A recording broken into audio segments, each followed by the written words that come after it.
Welcome everyone. We will welcome everyone to the Drains Walk training session.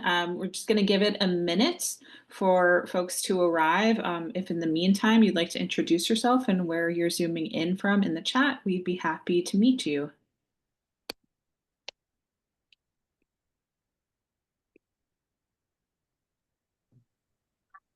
Town Association is represented. We have myself, Riley, and Quincy here on the team.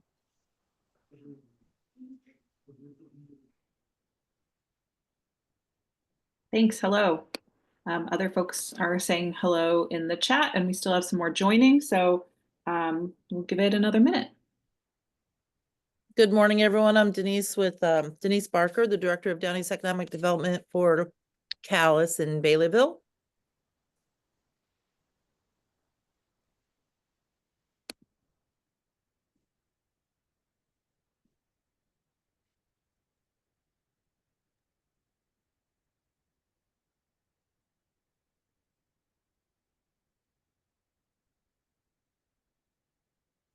Okay, and how many do we have now? We still Let's see. There's 16 in the room. All right. Well, I don't want to make you folks who are on time wait too long. So we'll go ahead and get started. I'm Tara Kelly. I'm Executive Director of Maine Preservation. And my partners and collaborators here in Janes Walk can go ahead and introduce themselves. I can't see them. So you guys will have to behave yourselves and start maybe with Ann Ball. Hi, everybody. Ann Ball. I'm a program director at the Maine Downtown Center at Maine Development Foundation. Excited to see all of the communities here, but a special shout out to those affiliates in Main Streets. I'll pass it to Sarah.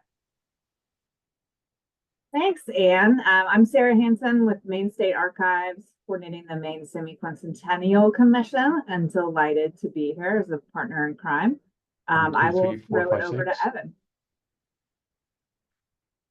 I'm Evan Schuckler with the City of Portland, Historic Preservation Program Manager. I'm excited to be here as well. Carrie? Hey, good afternoon. I'm Terry Tyson. I'm the Executive Director at Portland Downtown, and I will turn it over to my friend CJ.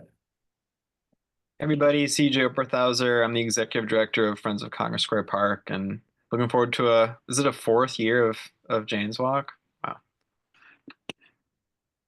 And lastly, Kate. Hi, everyone. I'm Kate Lemus-McHale. I'm the Executive Director of Greater Portland Landmarks. This will be my first Janes Walk in Maine, and I'm really excited. Great, thank you. And we'll hear from the rest of you folks attending when we get through some slides. So I'll just start by saying that, as you may know already at this point, Janes Walk is a global festival of free, volunteer-led walking conversations inspired by activist Jane Jacobs. Jane was a famous activist and writer who lived from 1916 to 2006. She's best known for galvanizing New Yorkers to stop a highway from being built through her neighborhood of Greenwich Village. She believed in the power of individuals to influence their cities and towns, and today her principles represent the participatory planning approaches that have been embraced in communities around the world. And as a result, the Janes Walk Festival takes place in more than 200 cities across the globe. The festival is the first weekend of May every year, and it coincides with Jane Jacobs' birthday, which was on May 4th. So for this year in 2025, the festival will be held on Saturday, May 3rd. The first year that we held Janes Walk in Maine was good fun. It was 2022. And we had more than 300 participants in 11 cities and towns. These are the walks listed here. More than 20 walks, and topics covered history, community visiting, the natural environment, and more. In 2023, we grew nearly double, with more than 500 participants in 26 cities and towns and nearly 40 walks. Topics covered things like stormwater mitigation, adaptive reuse, personal histories, foraging, and more. And then last year we had 49 walks in 35 communities and more than 1,000 people showing up on the streets to learn about their communities. And so quickly, some photos. Here's Waterville. Here's Ellsworth. Here's Belfast. And Bethel. So you are here today to learn about how to lead a Jane's Walk. And most important, first and foremost, it's not just you, it's literally anyone. Anyone can lead a Jane's Walk. You're expert in your experience of your community and you have plenty to share. So, don't feel at all intimidated by the task at hand. It's not a lecture, it's a walking conversation. The two elements that make for a great walk is incorporating interactivity in some way and getting off the beaten track. Think about engaging your group in a participatory or experiential activity like a scavenger hunt or a pub crawl. Bring them to parts of the community that they would not normally see. You'll start by picking a precise meeting location. We really appreciate having an exact address. Ultimately, your walk will be on a map, and so having that pinpointed address will really help. But in the case that you might be meeting in a public park or something like that, pick a very noticeable public landmark that's easily accessible.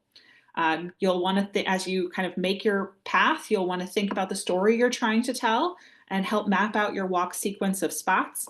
You can use Google Maps to plot your route and factor in walking time between those stops.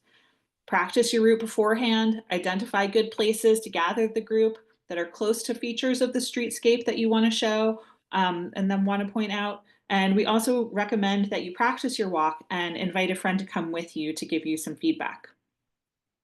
Something that you'll also want to think about as you plan your walk is accessibility.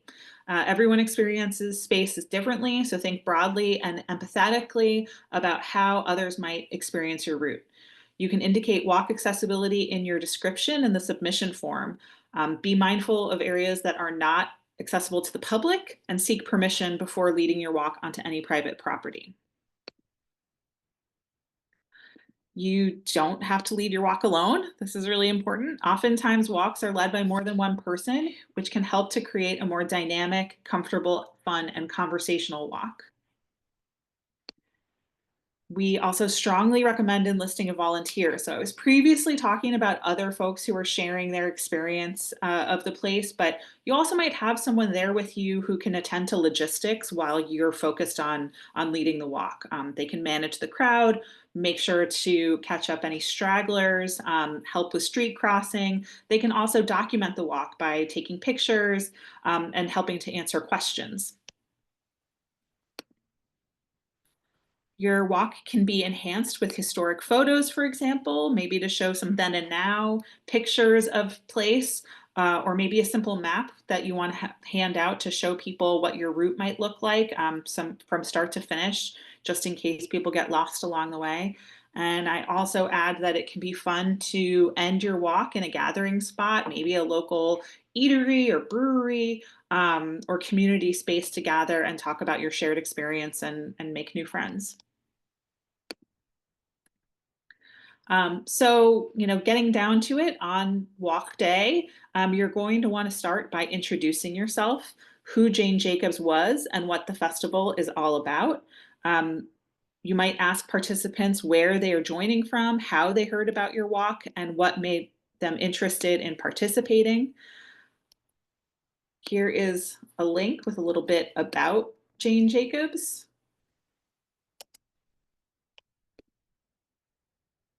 You'll also want to make sure that you aren't walking and talking at the same time. It can be difficult for folks to hear you. So remember to speak loudly and to gather your group in quiet spots or stand on an elevated plane. They even have apps that you can download on your phone to turn your phone into a megaphone. So maybe consider that if you're a low talker. And also want to note that the first 50 walk leaders are guaranteed to receive a Jane's Walk Me t-shirt this year. So you could wear that on the day of the festival, like you saw in the photos from last year, so that participants can easily find you.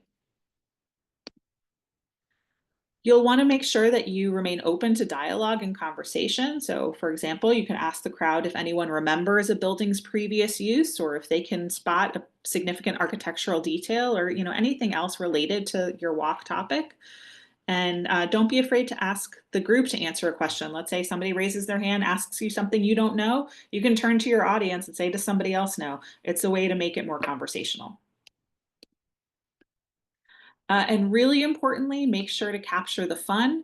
It's always great to see photos from Jane's Walk and hear how people felt about their experience. We will circulate a shared drive for depositing photos after the festival. And that's where you can upload your images from the day. And we will be sending out some professional photographers to different locations so that we can use that for continuing to promote the festival in future years. And speaking of promotion, we do our best to promote it ourselves through the partners. But just like the walks themselves are crowdsourced, so is participation and excitement for the whole day. So we really need your help in that. So you will want to submit your walk by March 14th, and I'm going to put that link in the chat here right now. And then you will want to promote it. You can start promoting it right now through things like our Facebook event page, but it will also be populated with all of the walks in mid-April. So we'll be glad to be sharing that information about your walk and everyone else's to kind of get the excitement going in mid-April. And I just want to pause here to just thank you all for being here. We have most of my slides are really available in the Q&A, the FAQ on our website, but we'll turn to answering some questions now. I want to note that for those of you who have led walks previously, our submission form has been updated and website with 2 new features for this year. So first, on each walk page, there's going to be a like button, which will help us to gauge interest in each walk.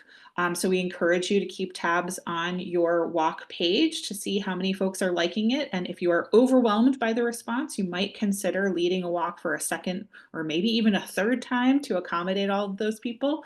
And so speaking of additional walks, our form does allow for you to propose not just 1, but 2 walk times if you know from the get-go that you would like to lead it more than once. And we also are asking for you to supply an alternate time because we have had some popularity of certain times. Let's say we have 10 walks happening at 10 a.m. We would love to have the opportunity to adjust, especially if they're happening in the same location, or to be able to kind of build off of walks that are close by. We could have them at different times. So maybe one's at 10 and others at noon so that people can go from one to the other. So with that, I'm going to stop sharing. Happy to answer your questions. I was just talking about the submission form. If you'd like, we can go through it together if that's helpful. So open to questions, and if anybody is shy about that, we can also start by just saying if you've led a walk before, or if you know what you would like to lead a walk about now, we can just share some ideas with each other.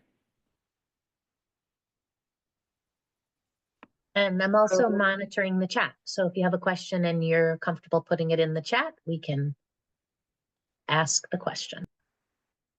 Riley here from the Brunswick Downtown Association. I have 2 questions. The first is I'm curious what, especially hearing from folks who have done this before, what would you consider, a good turnout? How many how many folks coming out to one of these events would we consider successful?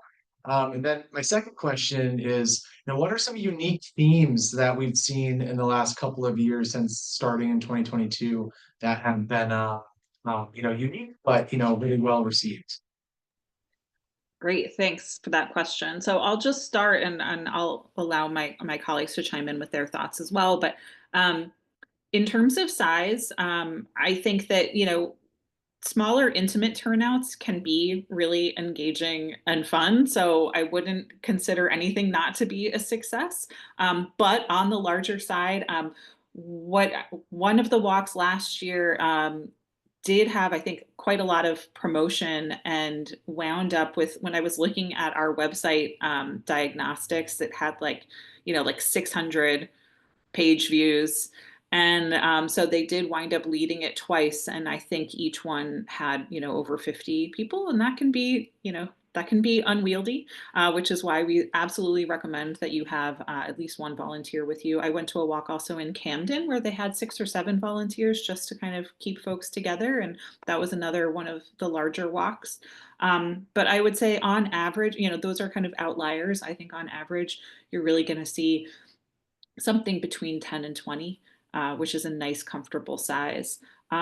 In terms of themes, one of the ones that I sort of mentioned as I ran through previous years, Holton had a foraging walk a couple of years ago, Wild and Delicious Holton.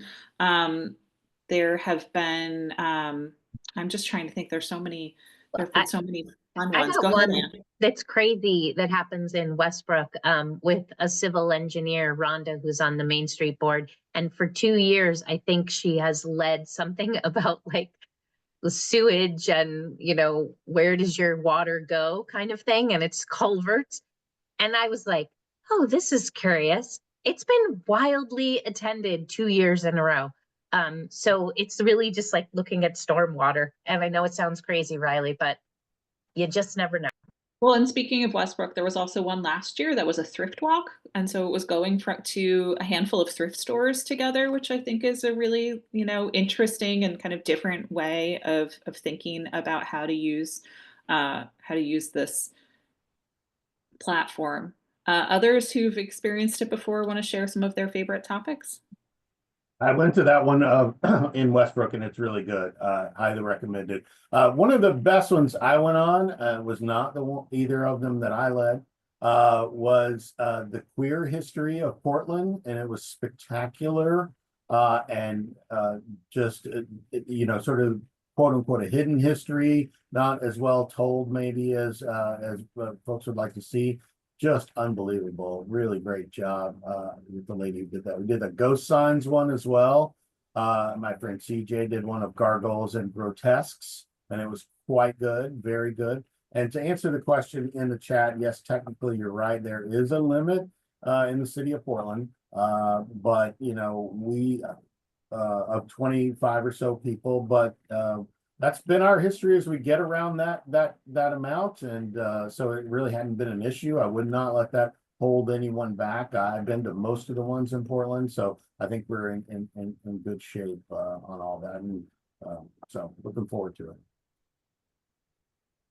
I would say in Hollowell, if you all can hear, we've always broken up our groups and have usually 3 or 4 stations that people can move from. So we have presenters in each of those stations. Last year, we talked about our riverfront, which was of great interest because we flooded again, and talked about some of the challenges of Front Street, but it also allowed us to talk about the history of Hollowell's waterfront as being the major port until actually Portland got started. We were the head of the trail. This year we'll be working with the Vaughn Woods and Homestead Foundation, and we'll have 4 different locations there. We'll be talking about water power on Vaughn Brook, the contribution of Benjamin Vaughn and the rural rusticators, and I'm sure it'll be very well attended. We've had as few as 10 and as many as 60.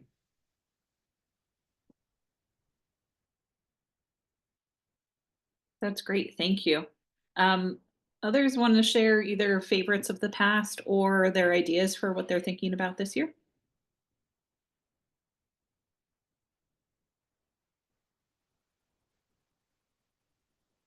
CJ? Yeah, I'd be happy to.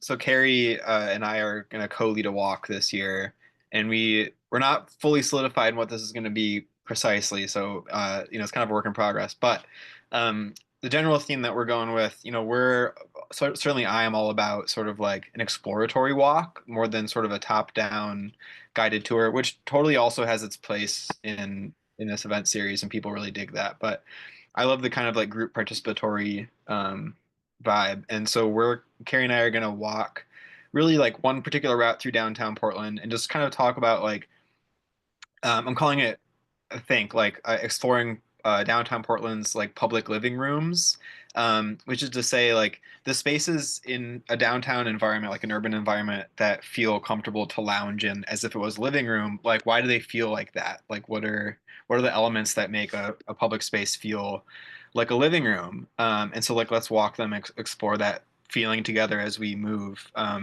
through streets and little like plazas and alleys and stuff. So we're gonna do that and also kind of solicit some like, you know, feedback from the group on like what would make this feel more like a living room, what would make you want to hang out here even more. So it's sort of a almost like a advocacy walk in a little bit of a way, but very secretly because we don't want to make it feel like work for anybody. But that's kind of what we're kicking around right now.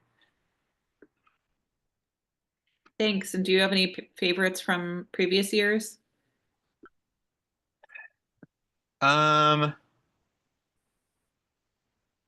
Carrie did a really great one actually, just imagining what parking lots could be other than parking lots. And it was like really simple. Like he had some research done, but it was again like a good mix of research and participatory, like people just kind of chatting, sharing ideas, sharing things that they'd heard about, you know, possible changes coming to those spaces. I think that was a really fun one. And I didn't pay him at all for that. For what it's worth, I do think it's worth reiterating. It is a walking conversation. It doesn't require tons of research. Other than I do highly recommend walking the route yourself in advance, as Tara noted, particularly for accessibility related issues. When you're looking through that lens, it sort of highlights things. So definitely a time well spent. Yeah, and I'll note, you know, Stonington has done one every year at this point too, and I think what they often do is have different speakers. So, you know, you don't have to kind of carry the burden and the weight of either research or all of that interaction. You can invite other people to kind of be stops along the way and for them to have certain things that they're going to share. And, you know, maybe you're looking at, you know, the history of a downtown community and looking at sort of the lives of the different storefronts, and you can have different people representing those different time periods or those different places, and so that way, you know, you're kind of sharing with you're sharing that. I don't even want to call it a burden because it's always been so fun, but sharing the load, as it were, with others, and again making it more interactive and dynamic. I would say I was thinking about Portland, one of our walks that was really popular 2 years ago, and we've done this as part of Old Hollowell Day too, was a tour of our cemeteries, which allowed us to point out a lot of the interesting citizens and activities of Hollowell. And I know I was just reading about, you know, Portland cemeteries and thought, boy, that would be great, even though, you know, they're on the east and west sides of town, the historical cemeteries. That's a great way to talk about lots of stuff. I think that we already have walk submissions, both from the Western Cemetery, who's done it in previous years, and another one. So I think that's it's already happening. Maybe not in dialogue, but I haven't seen what times they are. If they can be sort of, you know, have your day of cemetery walks in Portland, which just, you know, brings up a point that I think that I tried to say explicitly, and I think that you've maybe heard implied from others, but the really great thing about Jane's Walk is being able to experience more than one. So when you look at this whole map of all of these activities happening all over the state for the whole day, you know, Portland has had multiple, Westbrook has had multiple every year. Ellsworth is having a couple every year. And so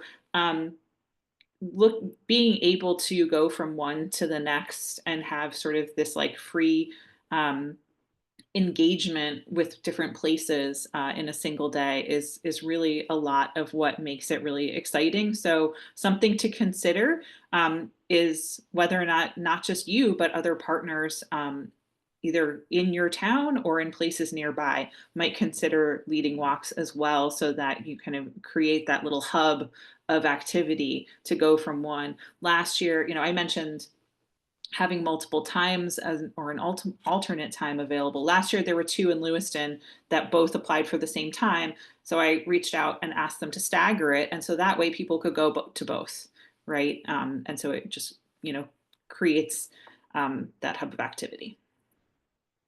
Oh, and I do want to answer the question. The My Queer Portland Walk from 2 years ago, it hasn't been offered again, and it was a personal history. So I think that we'd be very happy to have your walk this year. Yeah, and feel free to reach out to any of us, me, CJ, Evan, anyone, Kate, I'm sure for in Portland. We that sounds incredible, and I want to go on that. So please do. I think I actually, independent from Jane's Walk, went on. Wendy, you work with Megan McGregor. She gave a different version of that, and it was great. And I think it would be a great addition to Jane's Walk.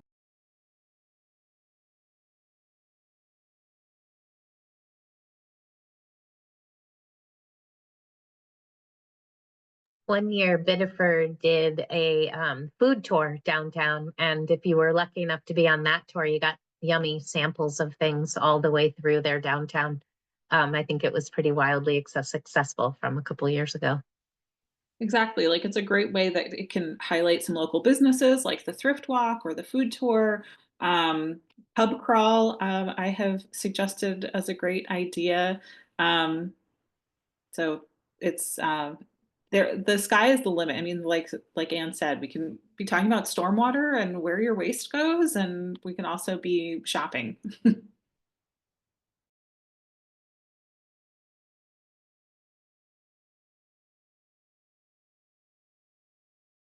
Does Greater Portland Landmarks want to share any of the walks that they have planned? We are planning walks in 3 places. One in kind of off the peninsula in Portland on Deering Avenue. That's kind of gonna continue a walk that was done in previous years, and kind of talk about suburban development and that kind of history. And then one in Yarmouth, working with the Yarmouth History Center. And the theme of that one is still, I think, being developed.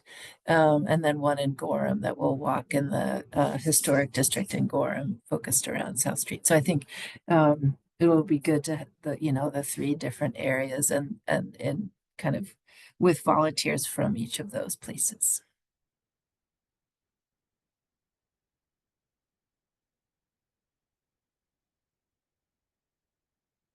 And hopefully staggered so I can go to all 3. It becomes a good problem to have when there are too many to choose from. Other questions? Anybody else besides Hollowell who's on the call who's not one of our little co-sponsors here, who's led one, who wants to share about what it's been like as a walk leader before?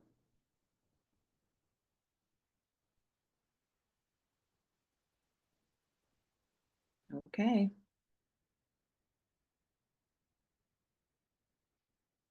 All right, well, thank you all for being here today. We look forward to an exciting, an even bigger and better Jane's Walk Festival this year. Let's hope we continue to have good weather. Will all the walks be hosted ahead of time? Yes. So we have the submission deadline March 4th. We'll be Little Elves, or March 14th. We'll have Little Elves getting them all ready to go up on our website. And then each walk will have its own page. It will be on an interactive and filterable map. And that will come out, I'm hoping, by the end of the first week in April, so that there would be almost a month of time to promote the walks. So yes, they will be posted ahead of time, and we'll be issuing a press release when we post that, and there will be working ourselves on promotion to get a lot of attention to this. But of course, you all spreading the word about your individual walks will help to gain some more attention. And so in doing that, you can send emails to your personal networks, post on social media, on LinkedIn. We also have in the past provided some templates for flyers. So one of the walks in Camden last year literally had just a flyer in every single shop window. And I honestly think that's why they wound up with 60 or 70 people. So the analog totally works, library bulletin boards and anywhere else, and telephone poles. So what is exciting that happens is you're promoting your walk, but then people are kind of going to that one repository of all of these other walks and seeing everything else that's happening and getting really excited. And so they'll come to yours, but they might also choose to drive a little ways and go to another walk, an hour after that, and make a day of it, and learn something about a different community. So it's a really great crowdsourced event.